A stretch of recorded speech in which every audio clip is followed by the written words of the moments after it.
In the course of these 2 days, we will together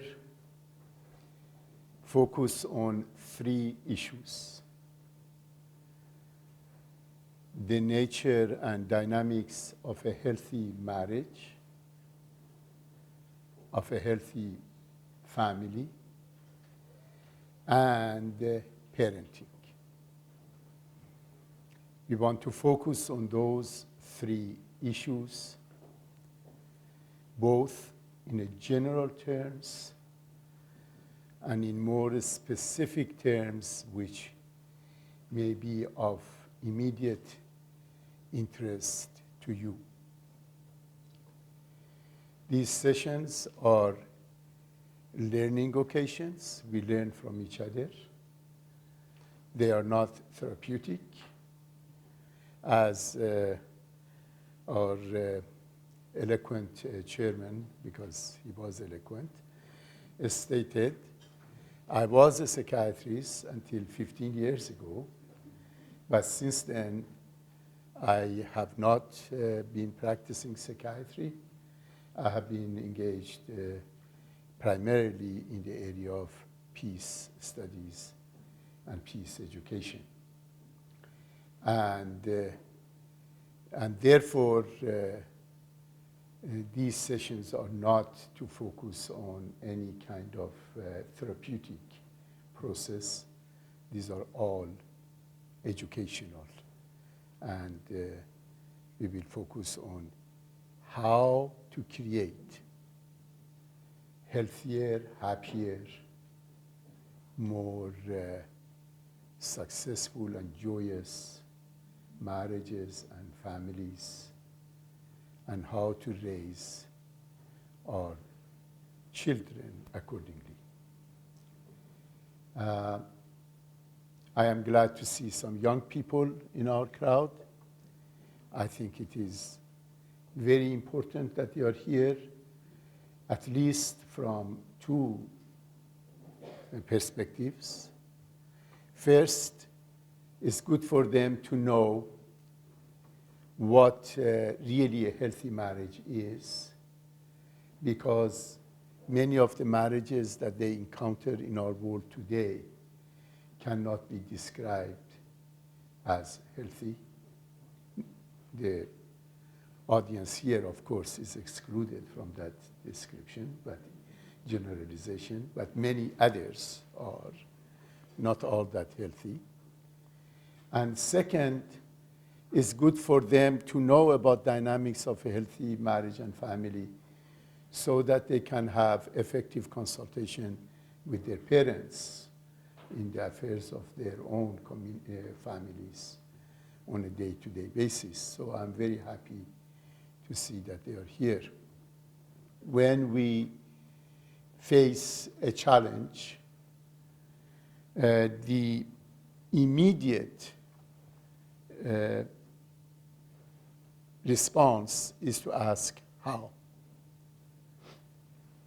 But the how without why usually is not very effective.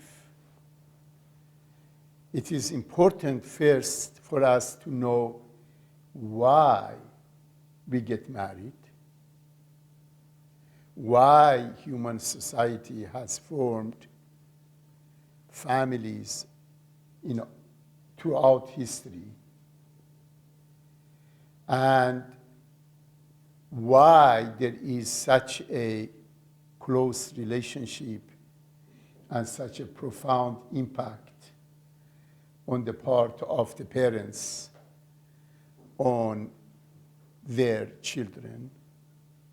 We first have to focus on some of these whys before we can answer the questions of how. So that's the first thing that we will do this morning. We would ask ourselves why people get married. and especially why people get married in the face of so much evidence that marriages are not working very well, that marriages never have been really happy most of the time for most people, that marriage brings enormous degree of new responsibilities and new demands that are really many people unwilling now to withstand. And that's why in the West, where the situation is more free, more and more people choose not to marry or get involved in marriages that they define it as marriage, unions that really do not result in a typical construct of a man and a woman coming together, bringing children to this world, creating a family, and raising those children in the context of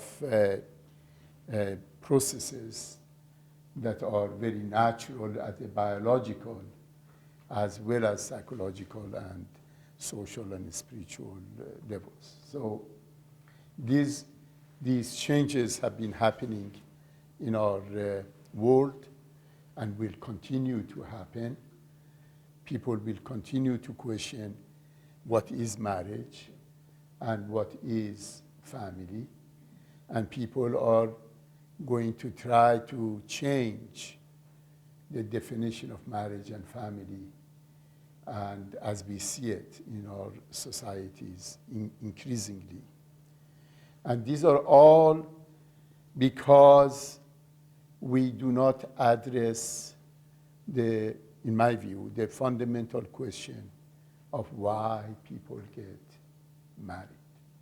Okay. Now,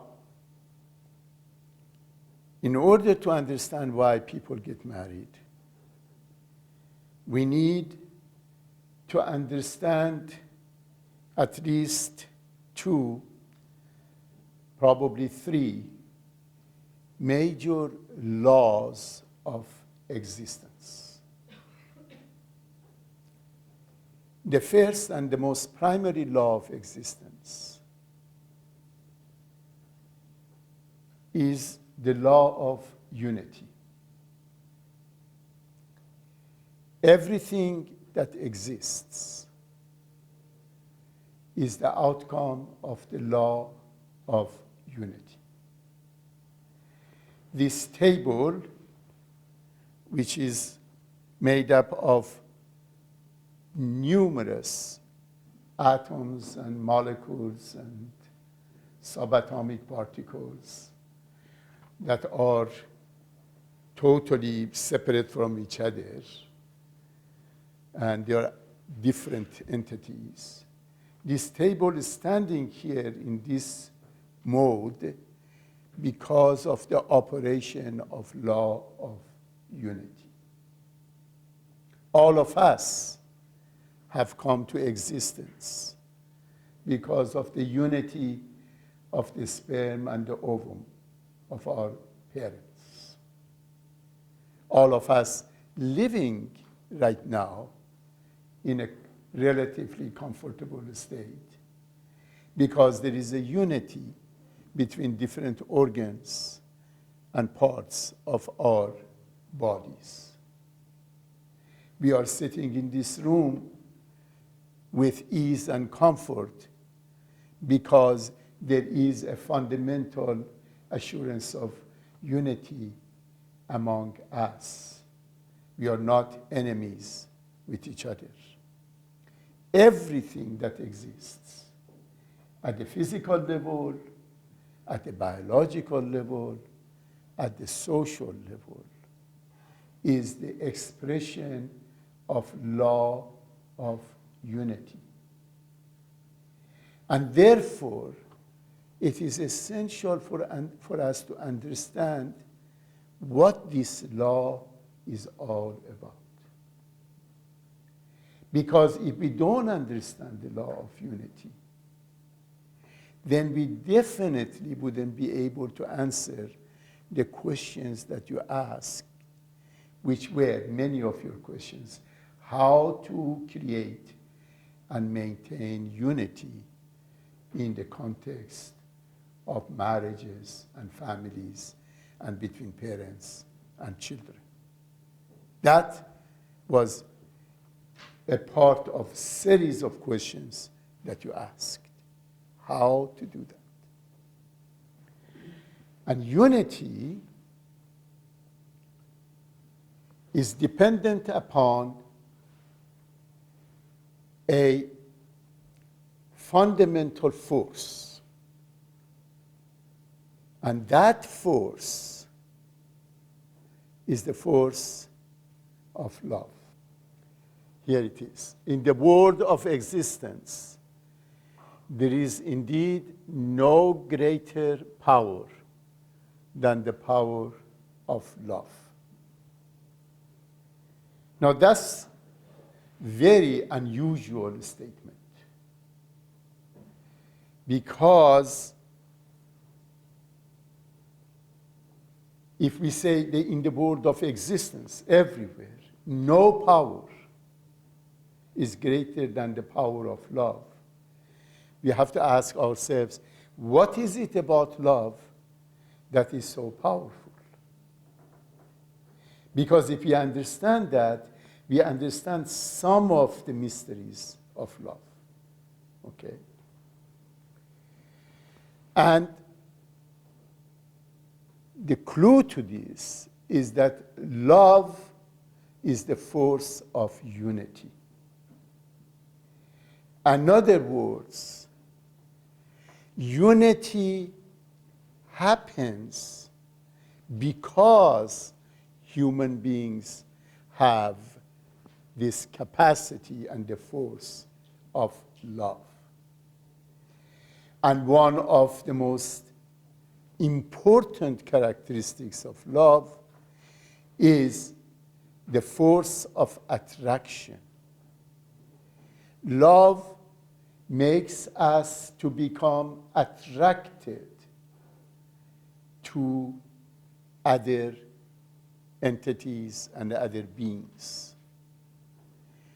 The law of attraction at the physical level is expressed in the magnetic forces and other forces that keeps the elements together. At the human level, the law of attraction belongs to the realm of love. It is through this attraction that we become attracted to God, to nature, to other human beings, to our children, to everything that is beautiful. And this is the mystery of the relationship between love and unity. Therefore, one of the things that we immediately know whether is present or not is that if two people exclaim that they love each other and then they don't have unity, they have to ask themselves, how come? Because love and unity go hand in hand. It's not enough to say we love each other. It is essential to say that we can create unity with each other. Because love is a very nebulous process. You cannot put your hands on it. Unity is a very specific process. We see it, we feel it, we experience it, we can do something about it, And therefore, if we want to have a loving relationship, we have to learn the ways of creating unity. Now, how do you create unity? Well, first of all, there are different levels of unity. The first level of unity is unity within yourself. Inner unity. Inner unity is the process in which you have harmony between the three main powers of your soul. The main powers of the soul are your thoughts, your feelings, and your desires, your will, your capacity to decide. These three powers, power to know, to love, feelings, and to decide, your will. These three powers shape everything that we do. And they are the powers of human soul. And they are operating at all times.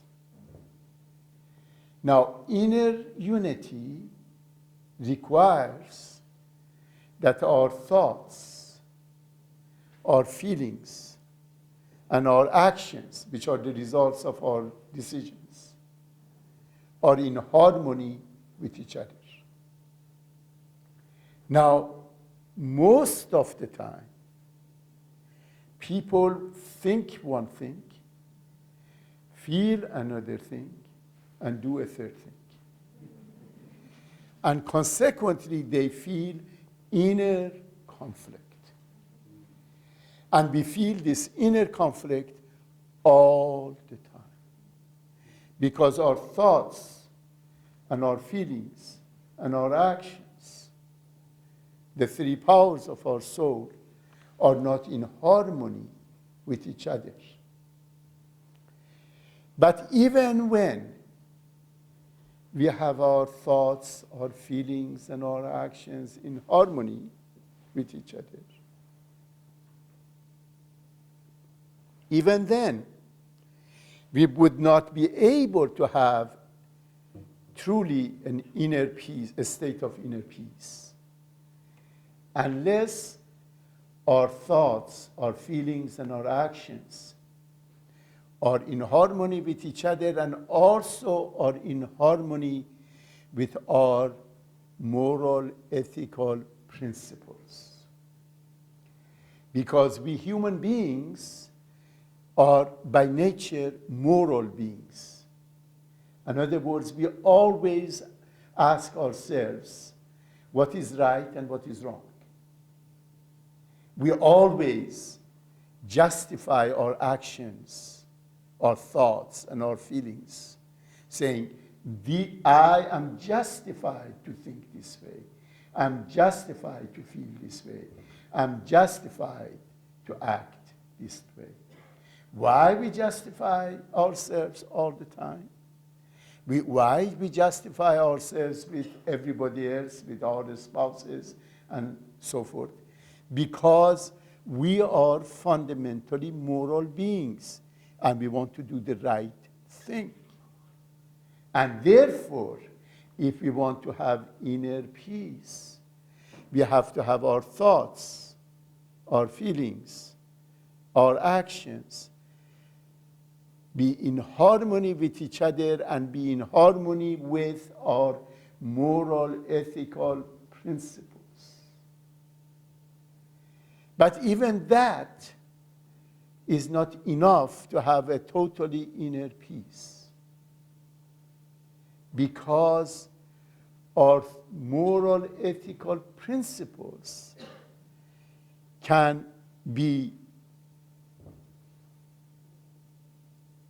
selfish and self-centered, or universal and other-directed. We can have a set of moral, ethical principles that are limited in their scope, while in reality, a healthy moral, ethical principle has to be universal, has to be all-embracing, has to be inclusive, has to involve everyone. Therefore, in order to have inner peace, we need to have harmony between our thoughts, feelings, and actions that are in harmony with our moral, ethical principles that are universal in their nature and all-inclusive in their nature. So you see how difficult it is to create inner peace. And you see how difficult it is for people to have it. And you see also why people do things that they feel comfortable with, but the outcome of it is destructive. For example, if somebody says, my moral ethical principle is that I am the number one, and I come first, and my happiness and my comfort is the most important thing.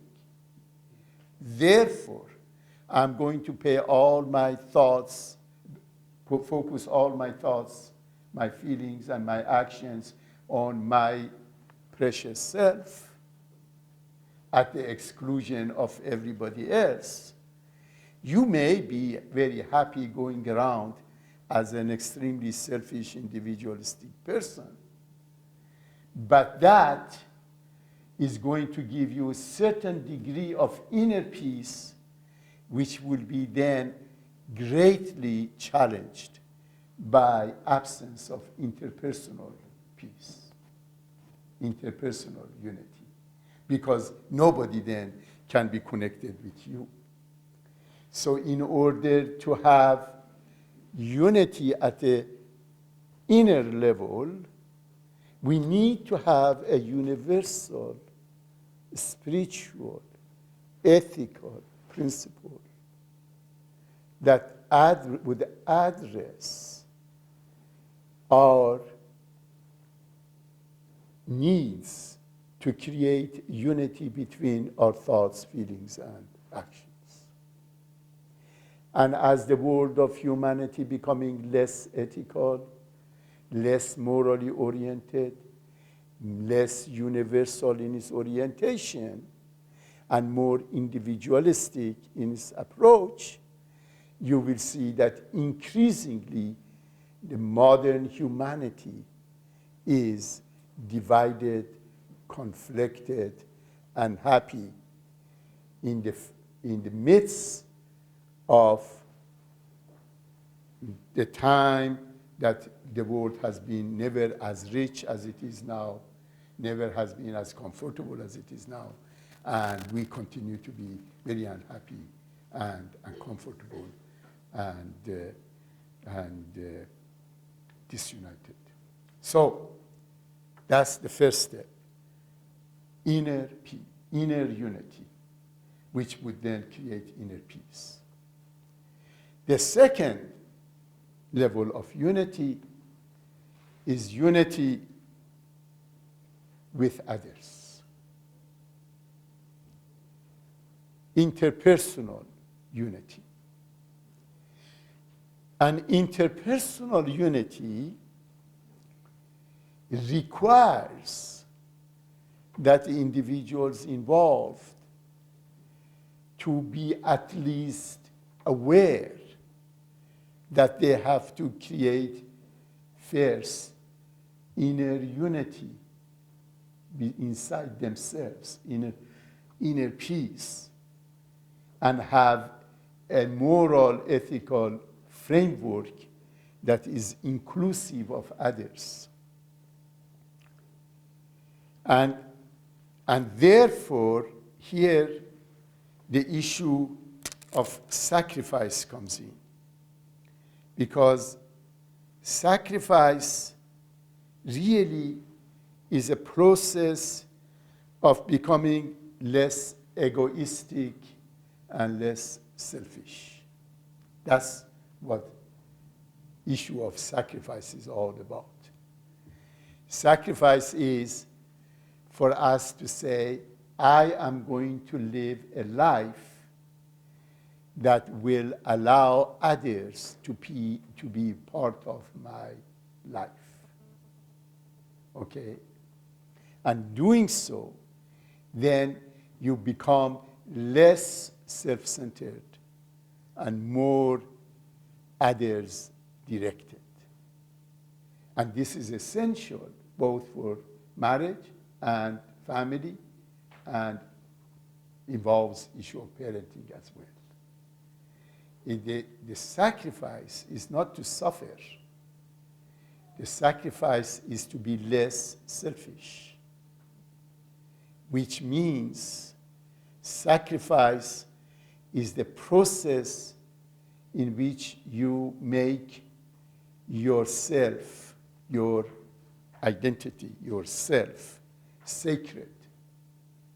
You make yourself, your individual self, your identity, your uniqueness sacred by making it more universal, universally oriented, that would allow others to be a part of it and to be connected with it.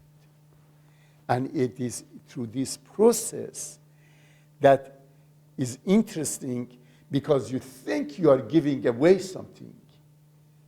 By allowing others in, you're gaining a lot. And therefore, you're really not suffering at all. You're not giving up anything. But it is a trick here is to understand what we are doing here and why we are engaged in this process.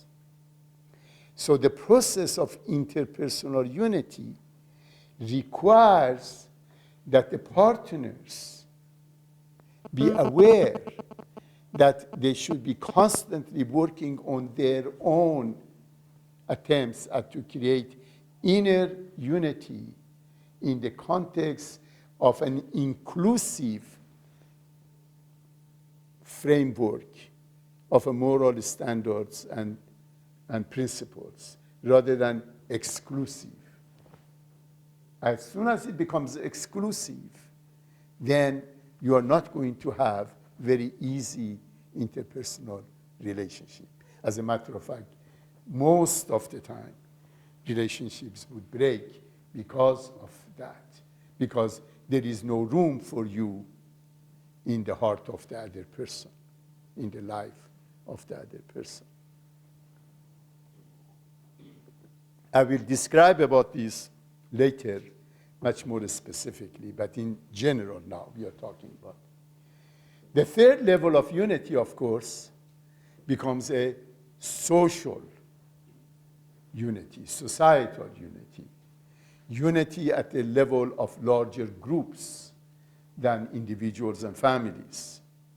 And here again, law of unity requires the operation of certain moral, ethical principles that are inclusive and universal. And as you see for the Baha'is here, for example, in the audience, you see why this issue is so strongly mentioned in the teachings of the Baha'i faith about being universal in our approach and all inclusive in our approach. It's not just a nice thing to do, it's an essential requisite for operation of the law of unity at the social level.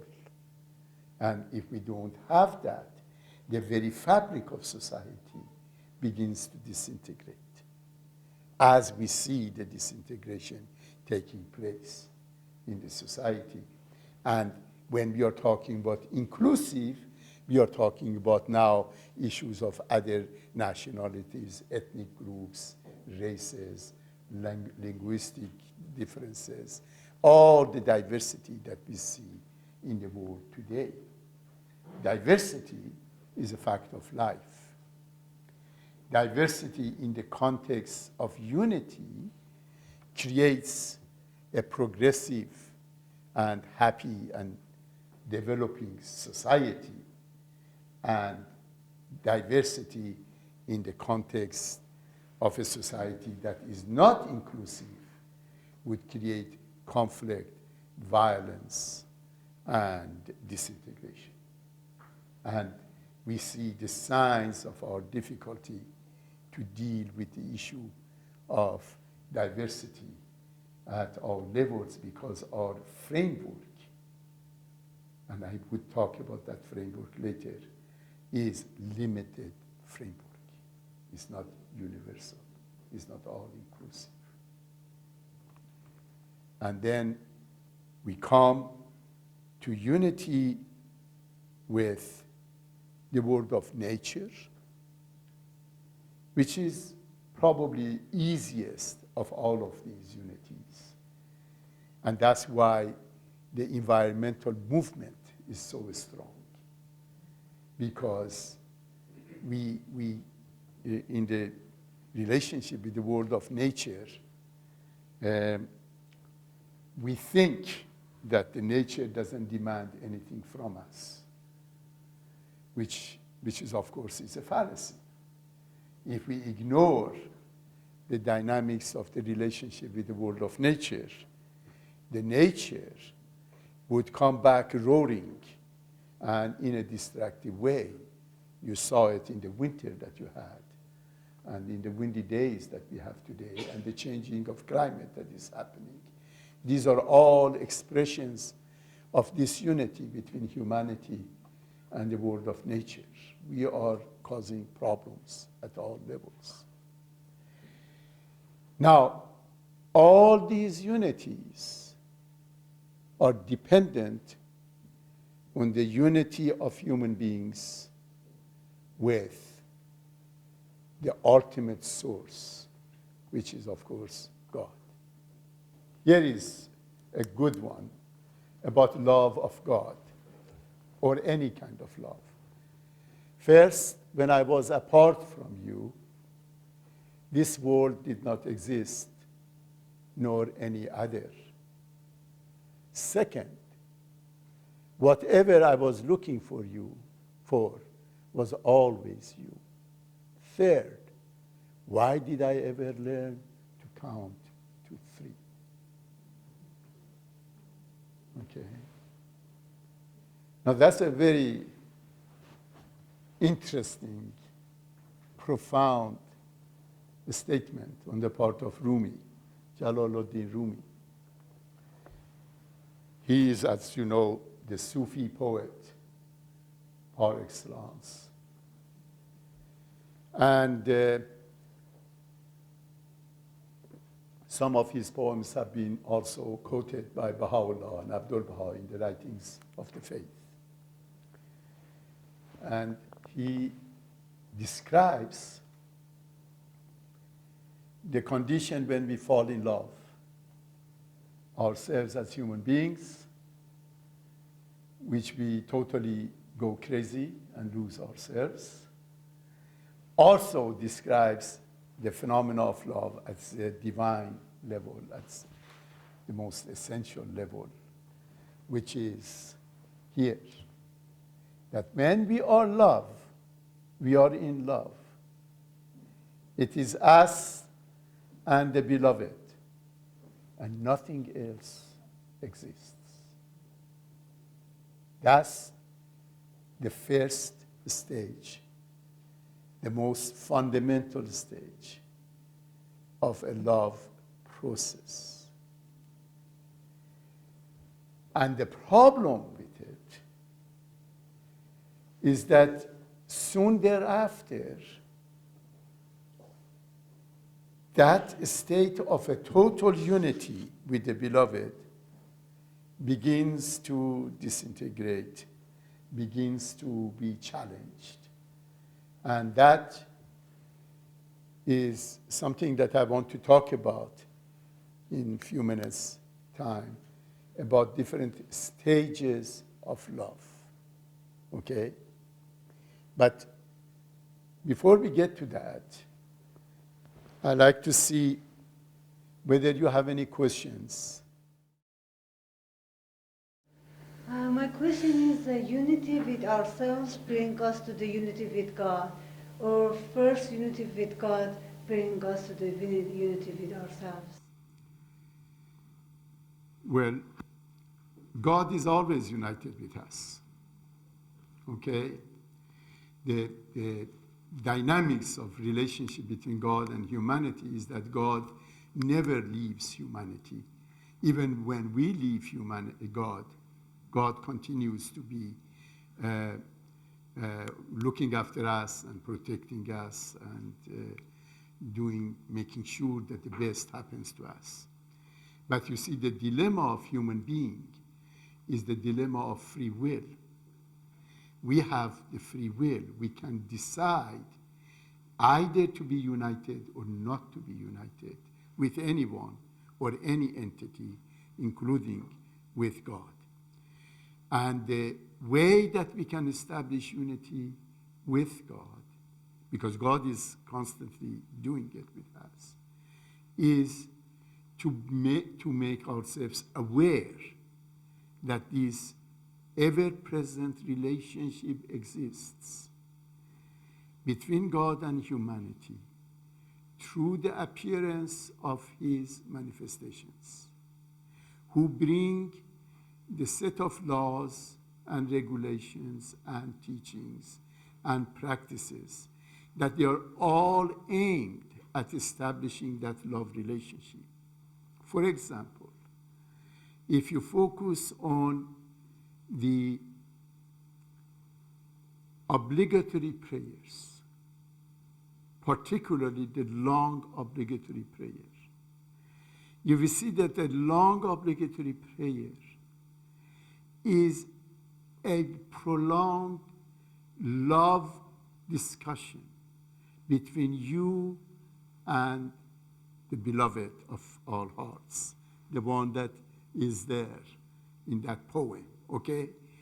That in the long obligatory prayer, we express our deepest thoughts and feelings of love with our beloved.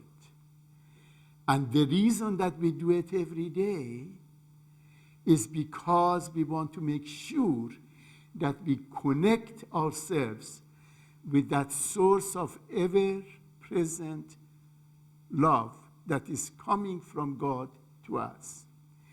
But you know, love is not one-directional. Love has to be reciprocal. And especially at the mature level of humanity, which Baha'u'llah says we are arriving at the age of maturity now. Baha'u'llah says, love me so I may love thee. If thou lovest me not, in no wise my love can reach thee. Here Baha'u'llah says, my love is there, but you have to act and love me, okay? And loving God is the process of us accepting the love of God. Most people don't know how to accept love. Most people don't know how to receive love, okay? Most people have difficulty in receiving love. They think that receiving love is selfish. But actually, the mature love has the dynamics of both giving and receiving. And in the relationship with God, through the prayers, we put ourselves in the condition of receiving. And through reading the writings of Baha'u'llah and the ordinances and so forth and acting upon it, then we do giving. And the giving is not to God, is giving to us and humanity. The question is, first is a statement, and then it's a question. I feel that the majority of the people in this room really do accept this concept of unity being the foundation of everything that we should be doing. But this whole concept of searching for or achieving inner peace is something that for thousands of years humanity has sought after. So it's nothing, in my opinion, nothing new to the teaching of the Baha'i faith. It's just a continuation of what we have been exposed to for thousands of years, though we haven't yet achieved it. So it almost seems like a goal that can only be achieved upon leaving this world and, you know, the life thereafter of the soul. So the question that I had is, in our society right now, where the majority of the people, or the majority of the world, do not share this concept of unity, what are the pragmatic steps or approaches we can take to instill this at the foundation of everything? Okay, first of all, it's not true exactly that people never have achieved inner peace. Throughout history, majority of humanity have lived in conditions which they had to look after their survival, find their food and shelter and security and safety. Humanity has been going through its collective ages of childhood and adolescence. And during childhood and adolescence, although you search for inner peace, you really are not totally able, totally equipped to achieve that level of understanding and insight and enlightenment that is essential for development of those higher levels of moral ethical principles in order to have truly inner peace. So the inner peace that people in the bygone ages have, to a certain degree, some of them accomplished, have been limited in scope rather than all-inclusive in scope. We are now at the threshold of humanity moving from its collective ages of childhood and adolescence to adulthood. And as you know, the age of adolescence is the age of turbulence, is the age in which peace is the least available and possible, because we are going through a dramatic state of change. And the reason that we see so much conflict in our world today, and the reason that we see so much disunity in our world today, at one level, not completely, at one level, is due to this transition period that we live in. And never humanity, no human generations have lived through a time of change as consequential as we are living now. So we live in a very, very unique phase in human history, which is the phase of coming of age of humanity. And this phase of coming age of humanity has been characterized by enormous degree of conflict and violence and absence of unity between people. Now, if you reflect a little bit, you will see that humanity is being pushed to accomplish the next level, to arrive at the next level of unity, even though it doesn't want to do it. For example, you see the environmental movement is pushing humanity to realize that the earth is one country.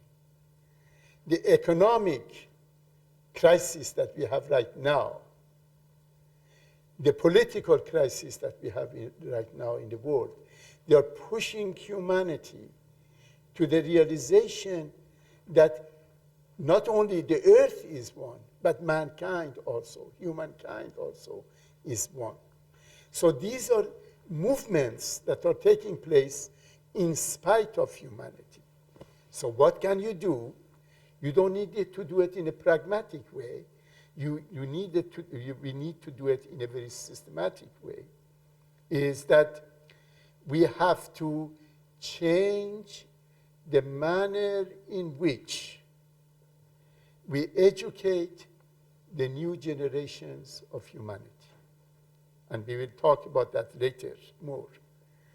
But if you reflect and think about it, you will see that every new generation, our children and our youth, are raised according to the framework, parameters of conflict.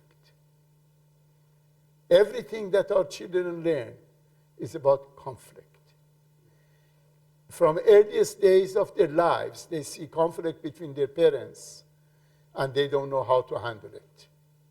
They see conflict between their wishes and the wishes of their siblings or their parents, and it's not usually adequately resolved, as many of your questions indicated, that this is a major challenge. Our children, when they go to school, everything they learn about is about conflict.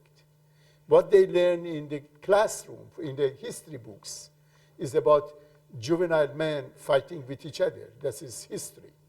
Okay, in history books, two things don't exist. Women don't exist, okay? And peace doesn't exist. Because we look at the history from prism of conflict. Geography is about how this world has been divided. Political science is about different political parties in an adversarial situation. Economics is about survival of the fittest and capitalism, or Marxism about the struggle between different segments of society. Everything that we learn is about conflict. Our movies are about a conflict. Our games are about conflict. Our news are about conflict. We are immersed in condition of conflict, and therefore conflict has become a norm for us, normal, okay? While in reality, human beings are created for a peaceful society, and we are created to create peace. And what are we going to need as parents, need to do as parents, and as teachers, and as educators, and as leaders of community, is to begin to raise every new generation of children and youth according to the principles of peace rather than conflict. This is the challenge of our time. I think we will continue and focus on love in the marital relationship. And as you see here, I have identified the facets of love. And I have identified 7: sensual aspect of love, sexual aspect, emotional, mental, moral, social, and universal. So love has many facets. And also, it has different modes of expression, different objective. It has a sign of how it matures and evolves. And we can then see whether a love relationship at a certain level has not matured and evolved. So this is something that applies to all people. First, about sensual aspect of love. And that is through our senses, the 5 senses, which, the reason that we use perfume, or we cook delicious foods, or we put on makeup, all of these is to attract those senses that we have and to make them to act and strengthen the process of love. Music, singing, all of those. And they basically give us gratification. When we hear good music, see a beautiful object, taste a delicious food, smell a perfume, these give us a sense of gratification, gratify one of those senses. And it would give us a joy of living. And that's why humanity spends so much time and energy and money on these aspects, because they are at the base, biological base of a loving relationship.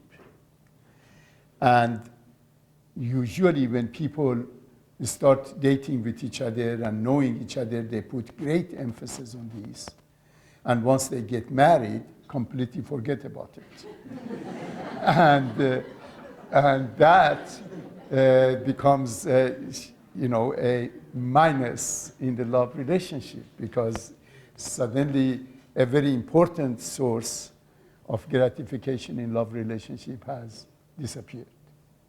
And that's why it's so essential that we look after our physical well-being and physical health and all aspects of physical refinement that you notice in the writings of the faith.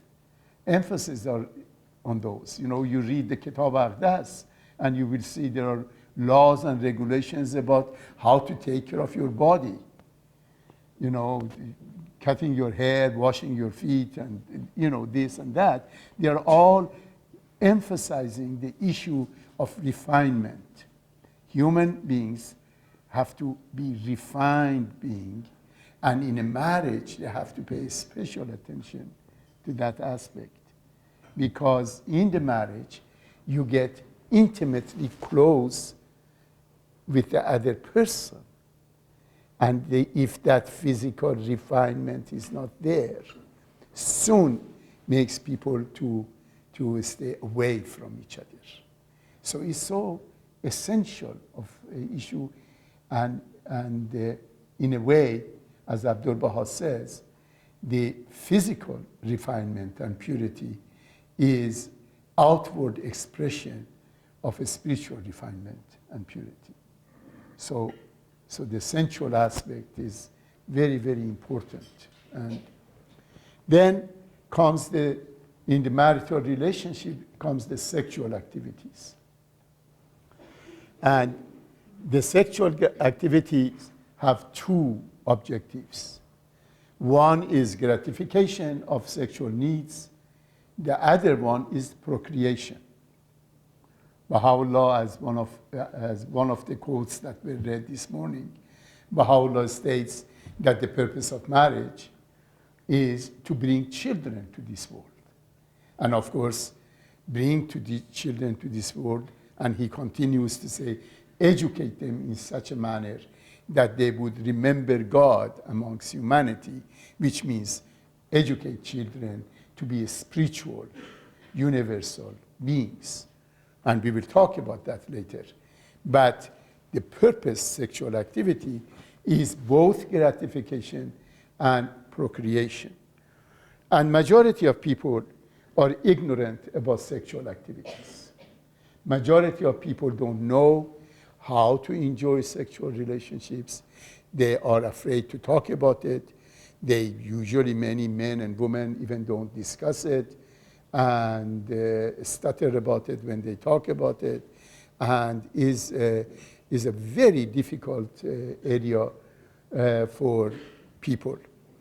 And the Baha'is, many of us coming from different cultures and backgrounds that are very limited in these respects, they are not open, and they don't talk about these issues. Because of that, we encountered more and more people who get married and sooner or later in their marriage, with respect to sexual aspects of their lives, they become very uncomfortable and very distant from each other and dissatisfied, and many times becomes the cause of separation among people. So it is really important that you become aware of your own sexuality, sensuality and sexuality. Be comfortable with yourself. Be comfortable with your bodies. Be comfortable with the process of learning about these issues.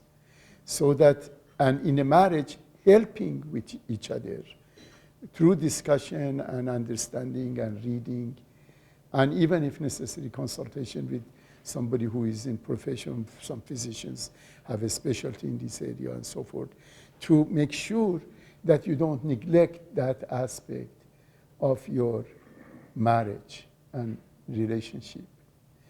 The Baha'i marriage is a marriage that should be satisfactory, satisfying in every respect. Okay? Sexuality is not opposite of spirituality. Okay? This is fundamental for us to learn. Sexuality is not opposite of sensuality. Humanity, during its childhood, understood sexuality to be the opposite of spirituality. Hence, for example, some religions that actually find sexuality is sin, okay? And they find it extremely difficult to deal with it, okay? And during the adolescence, Islamic relationship, Islam corresponds with the adolescence of humanity. And you will see that sexuality in Islam has many, many overtones of power-based adolescent approach to sexuality. In the context of a mature society, maturity of humanity, mature individuals getting married and having sexual relationship with each other, they should be able to understand the dynamics of sexuality. They should be able to talk about it. They should be able to discuss on how to coordinate their attitude towards sexual issues, that they feel both comfortable, that they find it a source of gratification, that they find it a source of joy for them, and in the process also bring children to this world. This is a long, tall order, I know, because many people find it difficult to do. And because of the way that we have been raised and the taboos that have been created. But nevertheless, we have to keep that in mind and not to be shy about learning about it, not to avoid this issue, because the ultimate process here is that in the sexual relationship, we have to develop a capacity to give and receive gratification. And also because we bring children to this world, to nurture life at a very fundamental purpose. And of course, if we don't, we see in so many people sexual disorders that people have, is because of the lack of attention to this fundamental aspect of marital relationship, marital love. Then the third comes emotional. And emotional, of course, are related to the feelings that we have and the way that we express our emotions with each other. And basically, there are two categories of emotions that we feel. Those emotions that we usually put them in the side of saying these are bad emotion or difficult emotion, and those that we put them on the side of good emotions, easy emotions. The bad emotions are feelings of fear, anger, anxiety, sadness, those kind of feelings. And then positive emotions are emotions of calm, harmony, closeness, happiness, joy, certitude. And these two emotions are barometers of our state of love. To the extent that our love relationships are joyful, are healthy, to that extent, we feel joyful, we feel happy, we feel calm, we feel certain. And to the extent that our love relationships are troubled, we feel anxious, we feel fearful, we feel angry, we feel sad. Love is the barometer, or put it differently, the emotions are indicators of the state of our love relationship. Therefore, when you feel angry or sad or anxious or fearful or all of them and much more, don't ask yourself, what am I going to do about my negative feelings? Ask yourself, how am I going to improve with the state of my love relationship? Because to the degree that the love relationship improves, to that degree those negative emotions are replaced by positive emotions. This is a very fundamental issue because you cannot do much with emotions, but you can do a lot with the cause of those emotions. And the cause is the manner that we express love, give love, receive love, and understand love in marriage and in our relationships and so forth. So this is a very important issue because many people focus on the symptoms of anger, fear, anxiety, and so forth, rather than on the underlying issue that needs to be addressed. And as we focus on our emotions and address them in this manner, then we would find a profound degree of capacity for intimacy and also for creativity. We begin to bring new dimensions to our marital life, to our relationship. We begin to find our relationships more exciting because we are constantly bringing new dimensions into it. Creativity means to be able not to allow your relationships become boring, because so many relationships are boring, okay? And people just don't know what to do with this boredom, so they busy themselves with other things, okay? From alcohol to computers. We find addictive behaviors that we just have to avoid each other because the relationship is so boring. And the relationship is boring because we don't have that intimacy that we need to have. Our relationships, because the passions are not dealt with, become conflicted passions. And couples become cold toward each other. And a cool love or cold love. And this cold love can last anywhere between a few months to 100 years.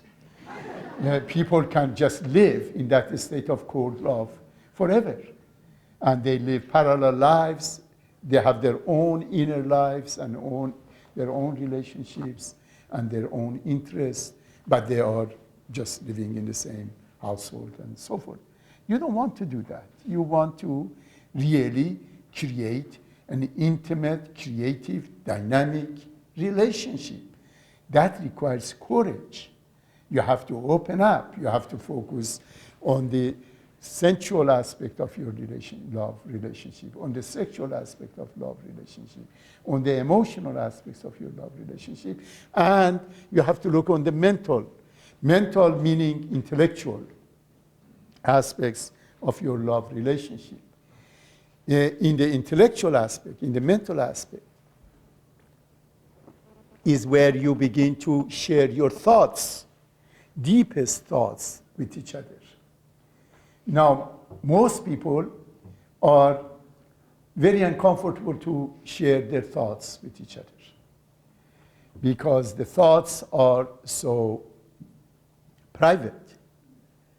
We have thoughts that are private and precious to us. And we are afraid that if we share it with our spouse, with whom we have a cold, dispassionate love, then it would be ignored, or it would be put down, or it would be ridiculed. And therefore, we keep our thoughts with each other, and the only group of people that we share it is our friends. That's the reason that we find it so much easier to sit with friends and express our thoughts with each other and our experiences. We don't do it with our spouses. But Abdul-Baha said that his spouses, Baha'i marriage, they have become good friends. But most of us, we don't learn how to become good friends in the context of marriage.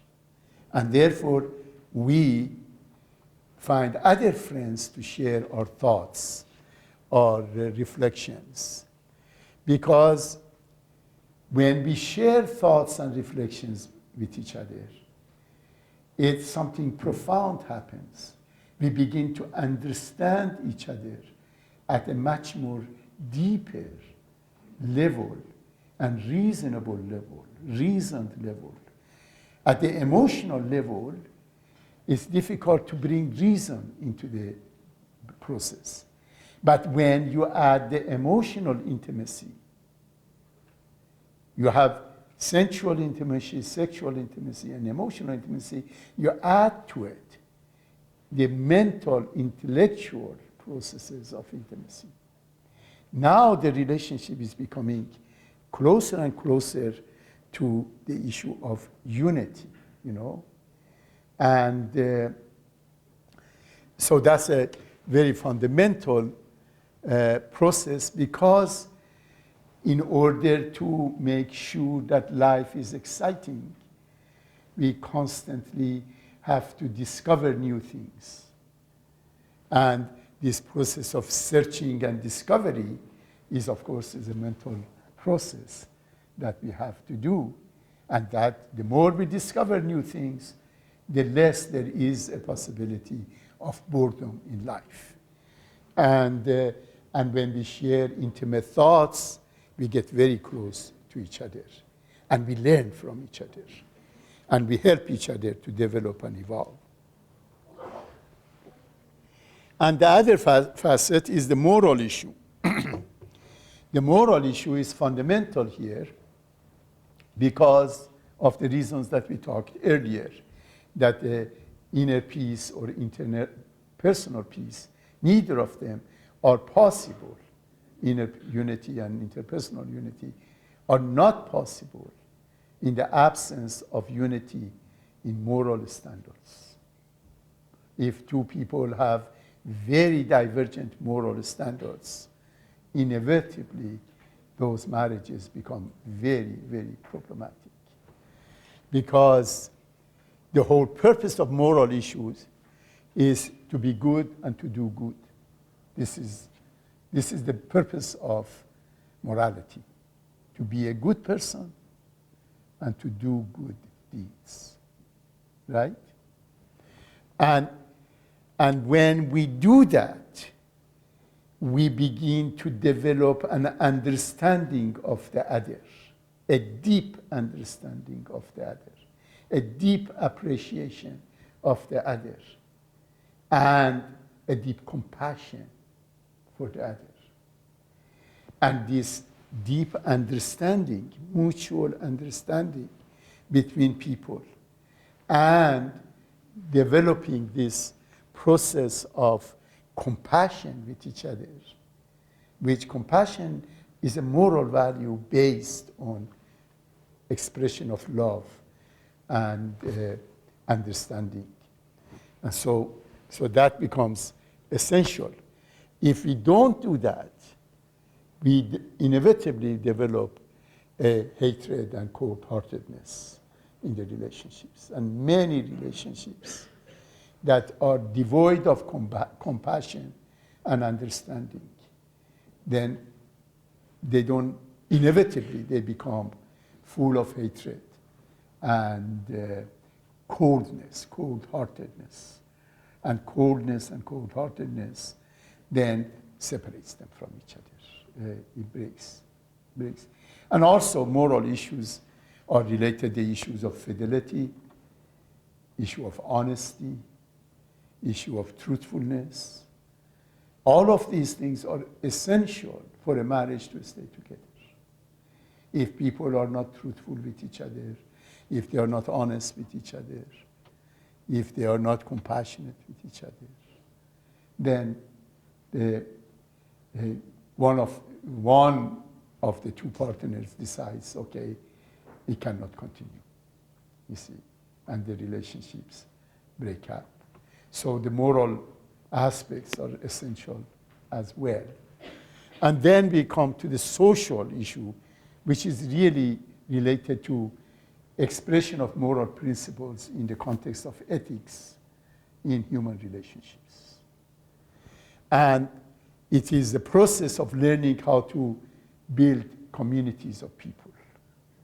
Not only marriages and families, which are the nucleus of the community, but communities of people are created through the expression of the social, ethical-based mode of behavior among people, which brings people together, creates communities of families, and focuses on practices that are practice of justice, of equality, of cooperation. These are the things that spiritual assemblies are responsible, families are responsible for. In the Baha'i faith, when we study the writings of the Baha'i faith about the family, we see that the issues of justice, equality, and cooperation are repeatedly emphasized. We read about the Baha'i community, we see again issues of justice, equality, and cooperation are repeatedly emphasized. These are the values, ethical values, of a process of social relationship that would result in creating communities of people. United, harmonious, excited, joyful communities. And if we find in the Baha'i community not exactly those things, that kind of a community being created, is because we don't pay conscious, deliberate attention to these issues. These are not a part of, if they are not a part of our discourse in the Baha'i community, then they would not become elements of Baha'i community. It is so important that if we want to create truly, if we want to build a community according to these principles of love, then we have to talk about issues of justice, cooperation, equality, and other related issues openly, thoughtfully, deeply. We have a discourse about these things. We have to see what are the current thoughts about these issues, These are fundamental with respect to whole idea of building a community based on principles of love that we are talking about here. And finally, the universal aspect of love is when we are conscious of oneness of humanity, that we become unifiers and are capable of creating unity, and we therefore have unity in diversity and peace. Otherwise, we have division and violence. And to the degree that we succeed in the last line, to that degree, it shows that we are really understanding the operation of law of love, and putting all facets of love into practice. So, is that clear? Any?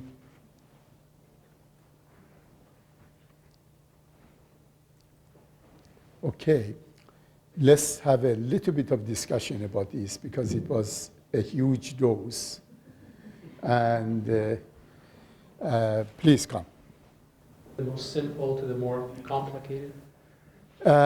They are in a hierarchy in a sense of accessibility. The sensual is the most accessible because all of us have 5 senses and so forth. Sexuality likewise, emotions likewise. So in a hierarchical only in the sense that some of them are much more accessible and tangible than others. When you come to the final ones, they become much more theoretical, much less tangible, you see, much more universal. Also, they are hierarchical in a sense that you begin with personal, and then you become interpersonal, and it just becomes community, becomes so forth. So yes, in that sense, both are that. But all of these have a holographic quality, meaning doesn't matter where you start. If you really want to be successful about them, you will find that you have to incorporate all of them in your expression of love in the marriage, okay? In the context of marriage, if you say, I am going to focus only on sensual issues or sexual issues or emotional issues or mental issues, okay, or moral issues, doesn't matter where you do, as you begin to do that, you realize that you have to pay attention to the other parts of it also, because they are integrated with each other. They cannot be separated from each other, you see. Because if you separate them, happens what is happening in our society now. Right now, our society is primarily focused on the sensual and the sexual. And therefore, the whole thing has become vulgar. You see, the vulgarity that we have and the whole pornographic processes that are happening and the old devious sexualities that are happening and all of those is because human sexuality and human sensual processes have not been put together with the moral, mental, moral, ethical, all of those processes that are essential also. You cannot exclude one from the other and to have a true love relationship at any level. Okay, so that's why it's so essential that we just don't see that, okay, I would focus only on the two. Once you focus on one of them, you would realize that you have to focus on all of them. I just have a question about the element of justice in this. In the Baha'i writings, Baha'u'llah tells us that the purpose of justice is the appearance of unity amongst men. And I see that you have justice under the social aspect. And I'm wondering, how does it really relate in our relationships with our potential spouse or their spouse? Like, what's the element of justice in that? And even at the social level, I don't quite understand how justice plays a role in unity. Well, justice here, because it's under the social, it doesn't mean that doesn't belong to marriage. These facets of love that I have put here are the facets of love in marriage. They are all related to the issue of marriage, okay? And one of the fundamental issues of love in marriage is the ability on the part of the husband and wife to relate with the other person from the perspective of justice. Now, this is a very important issue. Let me share with you a little story.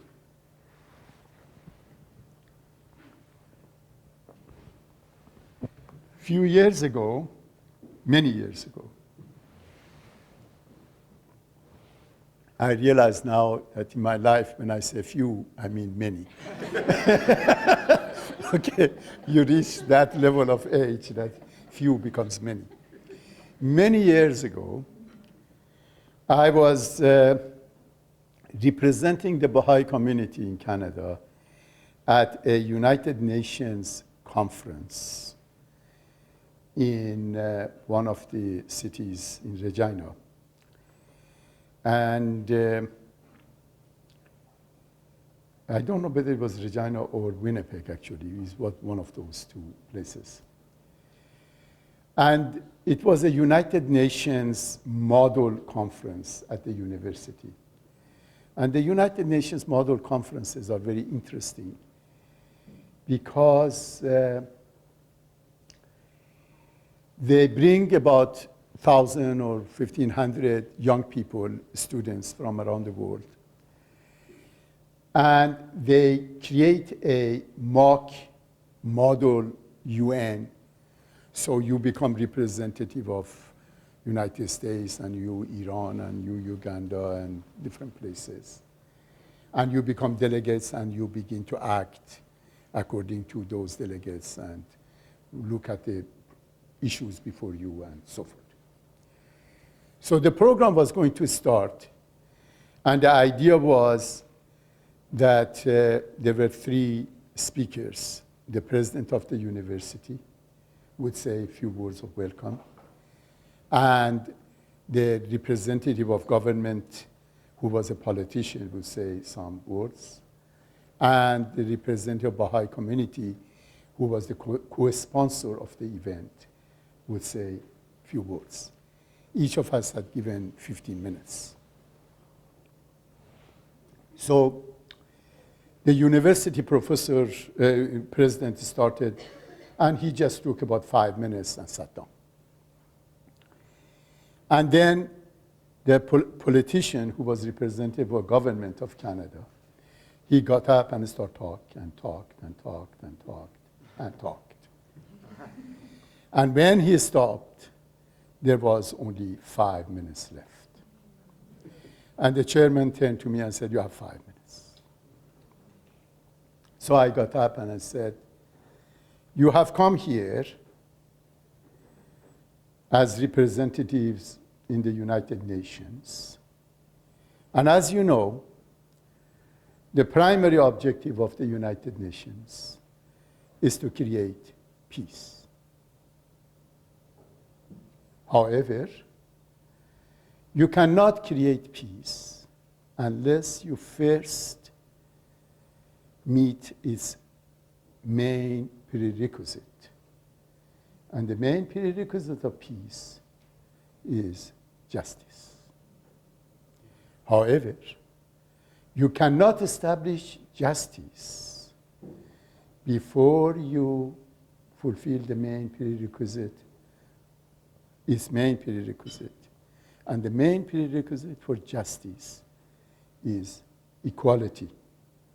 However, you cannot create equality among yourselves as men and women, as different nations, representative of different nations, and so forth, unless you first fulfill its primary prerequisite. And the primary requisite of equality is maturity, emotional maturity, intellectual maturity, spiritual maturity. And you cannot fulfill the main prerequisites of maturity, of becoming a mature person, mature society, unless you put the issues of maturity, equality, justice, unity, and peace within a universal, all-inclusive spiritual framework. It took me 2 minutes to do it. And I turned to the politician friend and said, you have 3 more minutes. Earlier on, you mentioned that we have our own preconceived ideas or approaches to different topics. From generation to generation, it varies. For example, in my parents' generation, the whole approach to sexuality in a relationship was, as you mentioned, a taboo. Growing up in a North American society, it's almost an integral part of what we view as a healthy relationship. Now, that's a very romanticized view that intimacy and that chemistry that exists between individuals is the defining factor of whether or not a relationship will work. And one of the, I guess, the disorder that you've listed under sexual and signs of arrested love is sexual disorders. In our society, that whole definition of what a sexual disorder is inconsistent. It's such a broad spectrum of things that people do not realize or can accept whether or not there is a sexual disorder in their relationship. Now, in a society that has such a dilapidated view of sex and sensuality, how do we gauge a healthy level of sexual intimacy in a relationship or with someone that we will have when everything that we have to meter it against is so out there? I don't know how else to put that. Yes. Well, one of the characteristics of Baha'i teachings about marriage and sexuality is that renders all of us abnormal in this world. Okay? We are not normal people when it comes to issues of sexuality and marriage. We are abnormal. Okay? In what ways we are abnormal? We are abnormal in the sense that we say, yes, we have to learn about sexuality, and no, we should not have sexual relationship before marriage. Okay? Now that's a very abnormal in this world. Okay? Because in this world is exactly the opposite.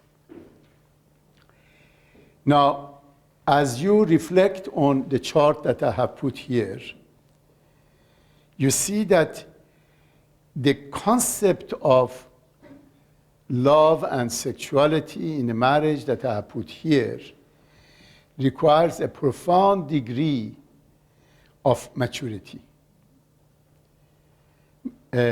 Emotional maturity, intellectual maturity, maturity as persons, as individuals. And one of the main signs of maturity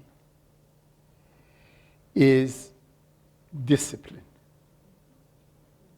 Discipline is one of the great indicators of emotional and intellectual and spiritual maturity.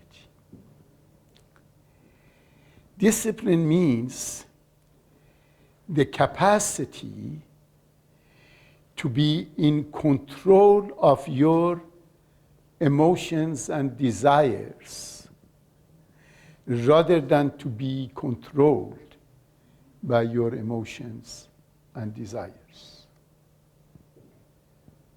This is very important. Discipline means for you to be in control of your emotions and desires rather than be controlled by your emotions and desires. When you are in control of your emotions and desires, then you are truly free. Because freedom comes with discipline, with control. If you are not in control of yourself, then you don't have freedom. So, in the context of marriage, marital relationship in the Baha'i faith, young men and women, and not so young men and women who want to get married, are called upon, on the one hand, to become knowledgeable about themselves in every sense, and to establish close relationship with a member of the opposite sex, and establish bonds of friendship, and get to know each other, and to make sure that they have personalities that are conducive to unity, and at the same time, be totally in control of their sexual desires, and not to become intimate in sexual relationship before they get married. Actually, before I come to this seminar, we had a discussion with my friend about the purpose of the marriage and sexuality. That the opportunity came up to this question, and is that Baha'u'llah said the purpose of the marriage is to bring the children. And is that if some people, they do not want to have a child, or in the older age they want to get married and there is no time for having a child, is that meaningless to get married? Is that anything about the Baha'i perspective about that? No. No, because the purpose of marriage is to bring these children to this world. But that's not the only purpose. The other purpose is that marriage is, and family, they are the building blocks of human society. And societies that have strong marriages and families are the most progressive and stable societies. And biologically, not everyone can have children. And even psychologically, sometimes situations are such that some people cannot have children, or better not to have children. So that doesn't mean that they should not get married.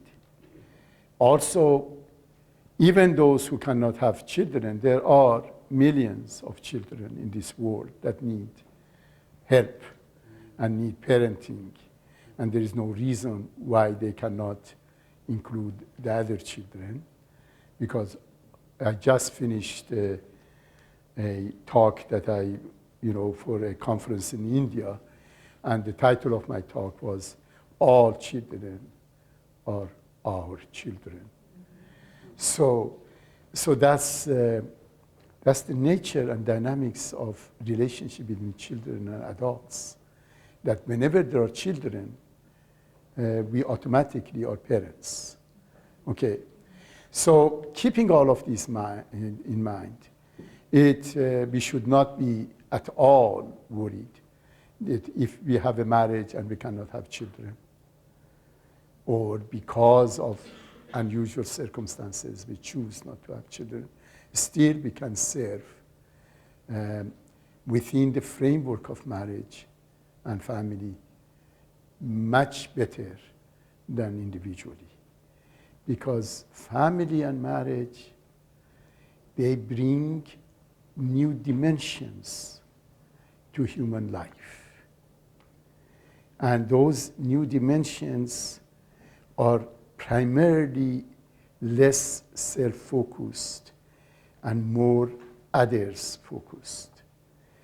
And therefore, they expand the horizon of our life and the scope of our life, and therefore enrich the life of us and also increase our contribution to the society.